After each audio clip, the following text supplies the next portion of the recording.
글쎄, 세계적인 영화 감독으로 이미 뭐 반열에 올랐다 해도 이건 뭐 과언은 아닐 거예요. 그런데 김기덕 감독이 지금 아마 좌불 안 설 것 같습니다. 홍순빈 아나운서. 네, 2013년에 영화 메비우스란 영화가 이제 촬영 중이었습니다. 네. 그때 이제 하차란 여배우가 영화 촬영 당시 김기덕 감독에게 폭행을 당하고 또 배드신, 이 대본에 없던 배드신까지 강요당했다며 이 김기덕 감독을 기소를 했는데요. 네. 며칠 후에는 또 게다가 추가 폭로까지 있었습니다. 네. 김 감독이 뭐 대본에 없던 네. 남자 배의 어떤 특정 부위를 만지게 하고 네. 또 수시로 성적 표현이 섞인 이 막말을 했다고 하는데 네. 이로 인해서 굉장히 상처가 컸고 네. 모욕을 당했다면서 이 김 감독을 기소를 한 겁니다. 네. 그 고소가 되면서 이제 김기덕 감독이 이런 혐의로 성적인 폭행과 성적인 이 장면을 강요했다는 혐의 이런 걸로 지금 이제 기소가 된 상태인데 지금 뭐 해당 여배우는요 도중에 촬영 도중에 하차했습니다. 그러니까 이 메비우스란 영화에는 이 여배우가 안 나옵니다. 이 여배우가 없고 이 해당 여배우 논란이 됐던 여배우는 이미 촬영 도중에 이런 데 문제 제기를 하고 도중에 하차했고 해당 영화에는 이 여성은 나오지 않습니다. 일단 그건 참고로 말씀드리고 이러다 보니까 지금 이제 양측의 주장이 현재로서는 팽팽합니다. 지난 2일 김기덕 감독을 폭행과 강요, 모욕, 명예훼손 혐의로 해당 여배우는 고소를 한 상태고 그리고 뭐 여러 가지 주장이 나옵니다. 그런데 여기서 지금 이 홍수빈 아나운서 해당 여배우는 메비우스 영화 촬영 도중 하차해서 끝난 게 아니라 지금 어떤 상태입니까? 네, 지금 이제 그 당시 그 일로 인해서 뭐 정신적으로, 심리적으로 좀 많은 상처를 받았다고 합니다. 네. 그래서 이제 정신치료를 따로 받고 있는 상태고요. 네. 이 여성이 좀 안타까운 거는 이제 영화계에 또 이런 소문이 퍼지기 시작하면 네. 또 영화 배우로서 타격이 있기 때문에 시간이 지나고 다 은퇴를 한 상태에서 이렇게 폭로를 하게 된 겁니다. 그러면 지금 배우 생활을 접은 거예요? 그렇습니다. 아하, 그러네요. 지금 그 메비우스 영화 촬영 도중 겪었던 일의 어떤 트라우마, 정신적 트라우마로 지금 배우 생활을 접은 상태라고 하는데 여기서 하나 짚어볼게요. 그러면 홍수민 아나운서, 김기덕 감독 얘기도 좀 들어봐야 될 거 아니에요? 김기덕 감독은 뭐라고 그럽니까?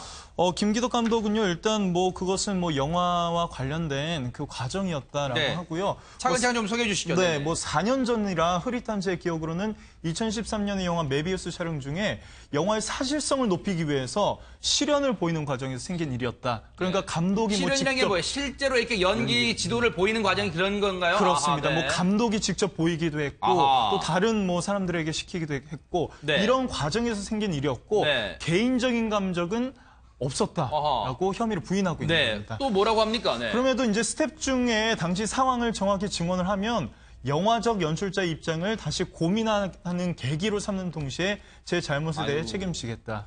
뭐 이렇게 말이 어렵나요? 그리고 또 뭐라고 합니까? 네. 그렇습니다. 뭐 폭력 부분 외에는 연출자 입장에서 최선을 다하는 과정에서 생긴 오해다. 뭐 이렇게 계속 이제 부인을 하고 있는 거죠. 네. 그러니까 한마디로 계속해서 이건 좋은 영화를 만들기 위한 네. 과정에 불과했다. 네. 또 이런 입장을 계속 밝히고 있습니다. 네. 그러면서 또 이제 3일 보도 자료를 보면요. 네. 어쨌든 그 일로 상처를 받은 해당 여배우에게 진심으로 미안하다. 네. 그럼에도 어떤 역할이든 최선을 다하겠다고 출연을 수차례 부탁했지만 네. 그래도 영화가 이렇게 잘 마무리되지 않아서 네. 이 여배우와 마무리되지 않아서 좀 아쉽게 생각한다. 뭐 이렇게 얘기를 하고 있습니다. 네. 우리가 그 어떤 말을 할 때 특히 사과 같은 거 할 때는요. 쓸데없는 부사 같은 거 붙이지 않았으면 좋겠어요. 어쨌든 그럼에도 아니 그냥 쿨하게 뭐 얘기하면 되는 건데 왜 어쨌든 뭐뭐 했다면 그럼에도 자 그런데 최명기 원장님 제가 무지해서 그런가요? 김기덕 감독 입장을 저는 중간 정도부터는 이해가 안 돼. 지금 무슨 어려운 말을 씁니까? 뭐 스태프들 중 당시 상황을 정확히 증언하면 영화적 연출자의 입장을 다시 고민하는 계기로 삼는 동시에 제 잘못에 대해 책임지겠다. 이게 무슨 말입니까 이게 대체? 그러니까 굉장히 뭔가 사과를 해야 되긴 해야 되지만 네. 이제 억울한 거고요. 그리고 그 상황에서는 그렇게 할 수밖에 없었다는 이제 자기 합리화를 갖다 하게 되는 거고요. 아하. 그런 다음에 우리가 어떤 목적이 좋으면 네. 수단이 나빠도 된다는 얘기 있잖아요. 네. 결과적으로 본인은 좋은 영화라는 목적을 이루기 위해서 좀 이렇게 무리한 수단을 썼지만 네. 결국은 이해해달라는 건데 네. 문제는 이렇게 보다가 보면은 네. 결국 그 영화가 아하. 그렇게까지 무리해서 찍은 영화가 과연 그렇게 작품성이라든가 아니면은 대중한테 좋은 성과가 났냐 하면 그러지 않았어요. 그리고 다르게 생각하다가 보면은 이제는 환경이 바뀌었기 때문에 네. 그렇게 무리한 수단을 위해서 그 장면을 찍을 수밖에 없다는 거는 네. 결국은 그 영화의 결과 역시 그렇게 좋지 않을 가능성이 높다는 네. 거예요, 이제는. 이러다 보니까요, 손 변호사님, 네. 이 여성은 지금 쉽게 말하면 영화계를 은퇴했어요. 배우성을 접었잖아요. 그러다 보니까 현재로서 시청자분들과 국민분들이 볼 때는 아무래도 세계적으로 유명한 김기덕 감독보다는 이 여배우가 약자라고 많이 생각들을 하시는 것 같아요. 그래서 약자 편에서 좀 많이 서시는 것 같은데 김기덕 사건 공동대책위원회라는 게 생겼습니다. 그렇습니다. 이제 배우가 여성이잖아요. 그러다 네. 보니까 여성계에서 도움이 있고요. 그리고 아하. 또 영화계에서도 문제를 제기하는 분들이 많이 있습니다. 그래요? 네. 더군다나 또 법조계 인사들도 같이 힘을 합쳐서 아하. 공동대책위원회를 마련했는데요. 네. 그러면서 대책을 이제 수립해라. 대응을 공동으로 하고 있습니다. 아하. 특히나 이제 여배우들에게 강요되던 성적인 문제, 네. 그리고 또 인권 침해, 촬영 현장에서의 이런 게 비단 이 특정 배우와 감독 사이의 문제가 아니라 한국 영화 제작 시스템의 문제다. 너무 그동안 만연해 있다라고 해서 이번 기회에 이 문제 자체를 해결하자라고 네. 해서 여러 뜻을 같이 하는 그런 사람들이 모여서 공동대책위원회를 꾸렸습니다. 아하. 어제 이제 이 해당 여배우는 그 자리에는 나오지 않았습니다. 왜냐하면 지금 이 신상을 이제 보호해야 되는 그런 차원도 있으니까요. 그래서 대신 이 여배우를 대신해서 많은 단체들이 어제 공동으로 기자회견을 열었습니다. 먼저 들어보시고 이어가 보도록 하겠습니다. 수차례 몸이 돌아갈 만큼 뼈가 얼얼할 만큼 뺨을 때리는 것은 연기 지도라고 할 수 없습니다. 그리고 대본에 없는 아무런 양해를 구하지 않은 갑작스런 그 자리에서 아주 곤혹스러운 역할을 강요하는 것은 연출이 될 수가 없습니다. 근데 김복진 의원님, 앞서도 이제 김기덕 감독은 그런 얘기를 했어요. 4년 전이라 기억이 흐릿하다. 그런데 지금 이제 김기덕 감독의 말대로 여배우가 4년이 지난 이 시점에 김기덕 감독을 고소하면서 이제 기소가 됐는데 여배우의 지금 현재로서는 여배우의 증언, 어떤 기억 말고는 뚜렷한 증거가 없어 보입니다. 또. 네, 이제 가장 문제점이 되는 게 이제 그 부분일 수도 있어요. 네. 4년이 경과했기 때문에. 그런데 네. 그 당시에 지금 여기 대책위 쪽이나 이게 보니까 한 4년 동안 이게 갑작스럽게 고소하고 한 게 아니에요, 이게. 치료도 받고 이미 오래전에 그 영화인협회라든지 이런 데 찾아가가지고 이 여배우가 하소연을 했고 네. 그때부터 나름대로 그 공동위원회 쪽 이런 쪽에서는 조사를 해왔단 말이죠. 근데 그쪽에서 한 얘기에 의하면 네. 당시 김기덕 감독이 얘기하긴 그랬대요. 상대 남자 배우의 시선 컷으로 상대 여배우의 뺨을 때리는 걸 실현을 보였다. 근데 그 실현이 이제 몸이 돌아갈 정도였다고 그러니까 폭행이라고 주장하는 거 아니겠습니까? 네. 그런 부분들이 그 영상이 있다는 겁니다. 네. 이제 그 영상이 있으면 그거를 정밀하게 감정할 필요가 있겠고요. 네. 그다음에 그 당시 현장에 있은 영화는 스태프들이 엄청 많지 않습니까? 네네. 그 중에 이제 객관적인 제3자로 분류될 수 있는 사람들, 네. 김기덕 감독 측에 가깝다고 인정되지 않는 사람들, 네. 이런 사람들의 숫자가 이제 어느 정도 되는지 파악하고, 네. 그 다음에 그 당시의 상황을 이제 특별히 신빙할 수 있는 상황, 특신 상황이라고 하는데 아하. 그 상황을 자세히 판단을 해가지고 네. 진술의 신빙성을 좀 따져봐서 네. 조사를 받으면 좋을 것 같아요. 네. 이건 다각도로 이 말씀 들어보니까 이 마음만 먹으면 다각도로 증거를 예, 수집하는 것은 될 수 있는 게 앞서 또 말씀하신 거 그 중에 하나가 여러분들 혹시 그런 거 들어보셨을 거예요. 메이킹 필름이라 해가지고 영화를 만드는 과정을 또 이 제3자적 관점에서 카메라를 이용해 그 제작 과정을 찍는 게 있습니다. 아마 그 메이킹 필름도 하나의 또 어떤 구체적인 증거가 될 수도 있을 것 같은데 근데 홍순빈 아나운서 이 와중에 앞서도 이제 그런 얘기 나왔습니다만 4년이 지난 시점에 이 여배우가 김기덕 감독을 고소하는 바람에 일각에서는 이 여배우에 대해서 좀 삐딱한 시선이 나온다면서요? 그렇습니다. 좀 이제 엇갈린 반응이 나오고 있습니다. 네. 김기덕 감독이 좀 잘못했다 이렇게 얘기를 하는 사람도 있지만 여배우가 잘못했다는 입장도 있습니다. 네.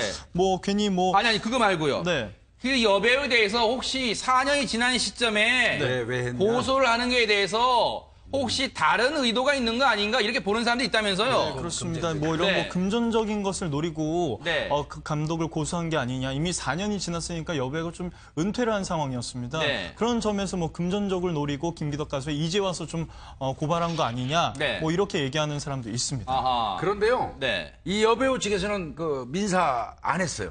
그런 오해를 받고 싶지 않아서 손해배상 청구를 하지 않았습니다. 이건 그런 예. 아하 무슨 말인지 순수하게 알겠어요. 네. 처벌만 요구하고 아하, 있거든요. 네. 그러니까 좀 해야 되고요. 네. 이게 이제 저는 이 사건을 보면서 그 두 가지를 느꼈어요. 아까 얘기한 것처럼 실현을 위해서 때렸다. 네. 이 부분도 이게 어느 정도 적정해야 돼요. 아까 그 변호사님 나와서 얘기하는데 몸이 돌아가고 턱이 돌아갈 정도라면 네. 그거는 아닌 것 같고요. 아하, 폭행이 맞는 네. 것 같고 그다음에 모형 그 남자의 특정 부위를 만지는 장면이 있답니다. 네. 그런데 이제 그 부분은 상당히 불편하지 않겠어요? 실현을 하려면. 네. 그러니까 모형 남자 모양을 만드는 다음에 그걸 만지는 걸로 하기로 서로 협의가 됐다는 거예요. 네. 그럼에도 불구하고 실제로 남자 배우의 특정 부위를 만지도록 강요했다면 네. 이거는 이 여성 배우가 성적 수치심을 느끼는 거예요. 네. 성적 수치심을 느끼게 하는 것 자체가 성폭행이에요. 네. 그래서 그런 부분, 사전에 서로 협의되지 않은 그런 예. 부분의 강요, 그다음에 그건 강요, 네. 뭐 이런 거 등등으로 볼 때 김기덕 감독이 이게 전부 입증만 된다면 네. 사실이라면 처벌에서 벗어날 수 없을 것 같아요. 손 변호사님, 김기덕 감독이 뭐 세계적인 영화제에서 이 감독상도 여러 차례 받다 보니까 이 사안에 대해서 해외 언론도 지금 주목을 하고 있습니다. 혹시 이 사안 법원에서 이게 뚜렷하게 가려질 수가 있을까요? 어떻습니까? 가능하죠. 아, 일단 그런가요? 피해자가 고소를 했습니다. 네. 그러니까 수사기관에서 수사를 하고요. 여기서 혐의점이 있다고 본다면 기소를 할 텐데 네. 기소하면 재판이 열립니다. 그런데 기소가 돼서 재판이 열린다면 굉장히 중요한 쟁점들이 많이 있을 텐데요. 네. 실제로 어떤 행위가 있었는지를 밝히는 것은 당연히 이루어져야 되겠고요. 네. 그리고 그 다음에 그런 행위에 대한 평가인데요. 이게 예술 또 예술가의 행위와 또 현행 법 사이에서의 어떤 그 경계선이 어떤 거냐 여부에 대한 게 또 쟁점이 될 수 있습니다. 왜냐하면 김기덕 감독 입장에서는 이게 나의 연출 기법이다. 네. 나의 예술적인 성과물을 내기 위해서 당연히 할 수 있는 연기 지도 또는 뭐 배우의 감정을 고취시키고 고조시키기 위한 기법인데 네. 이게 왜 이걸 현행법으로 단죄하느냐라는 주장을 할 수도 있거든요. 네. 그래서 법원이 어떤 판단을 할지 굉장히 저도 궁금하고요. 네.